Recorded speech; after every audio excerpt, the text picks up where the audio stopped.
साल था 1757 का। बंगाल का नवाब था Siraj ud Daula. East India company धीरे धीरे भारत में अपने पाँव जमा रही थी। वो बंगाल में व्यापार कर रही थी, वो भी बिना टैक्स दिए और बिना अनुमति के किले बना रही थी। सिराज को ये सब पसंद नहीं आया और उसने कलकत्ता पर हमला कर दिया। इस दौरान हुआ ब्लैक होल ट्रेजेडी, जिसमें कई अंग्रेज एक छोटे से कमरे में बंद हुए और दम घुटने की वजह से मर गए। यह घटना अंग्रेजों के लिए इंसल्ट भरी थी। उन्होंने फैसला किया कि बदला लेंगे और इस बदले की शुरुआत हुई प्लासी की लड़ाई से। फिर चेन्नई से रॉबर्ट क्लाइव के लीडरशिप के अंदर अंग्रेजों ने अपनी छोटी सी फौज भेजी।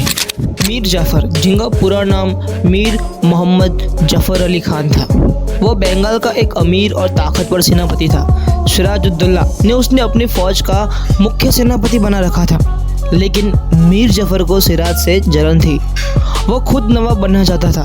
बस यही लालच भारत के इतिहास की सबसे बड़ी गलती होने वाली थी। रॉबर्ट क्लाइव ने इस कमजोरी को पहचाना और मीर जफर से गुप्त समझौता कर लिया। क्लाइव ने कहा, तुम लड़ाई में सिराज का साथ मत देना और जीत के बाद हम तुम्हें नवाब बना देंगे।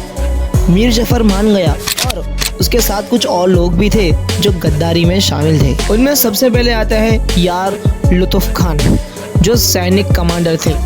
उसने मीर जफर के साथ मिलकर योजना बनाई थी। लुत्फ खान के बाद आते हैं हमारे राय दुर्लभ, जो कि वहाँ के एक अमीर जमींदार थे। उन्होंने लड़ाई में भाग ही नहीं लिया और सेना हटवा दी। उसके बाद ओमचंद, जो कि एक व्यापारी था, उसने क्लाइव के साथ मिलकर सिराज के खिलाफ प्लानिंग की। उसके बाद आते हैं जगत सेठ, जो कि वहाँ के प्रसिद्ध बैंकर थे। उन्होंने ब्रिटिशर्स को पैसों से सपोर्ट किया था। उसके बाद आता है खुदा यार लुत्फ खान, जो कि वहाँ के अधिकारी थे। लुत्फ खान ही वो व्यक्ति था जो सिराज की सारी इन्फॉर्मेशन जाके अंग्रेजों तक पहुँचाता था। अब आता है वो दिन जिस दिन प्लासी का युद्ध हुआ। तारीख थी 23 जून 1757। प्लासी के मैदान में दोनों सेनाएं आमने सामने थी। सिराज की सेना के पास 50,000 से भी ज़्यादा सैनिक थे और दूसरी तरफ क्लाइव के पास सिर्फ 3,000 सैनिक थे। लेकिन जीत आखिर में क्लाइव की हुई, क्योंकि उसे मीर जफर का साथ मिला। लड़ाई हार जाने के बाद सिराज उद दौला को बंदी बना के उसे मार दिया गया। लड़ाई के बाद मीर जफर को नवाब बना दिया गया, लेकिन वो तो एक कठपुतली की तरह ही था।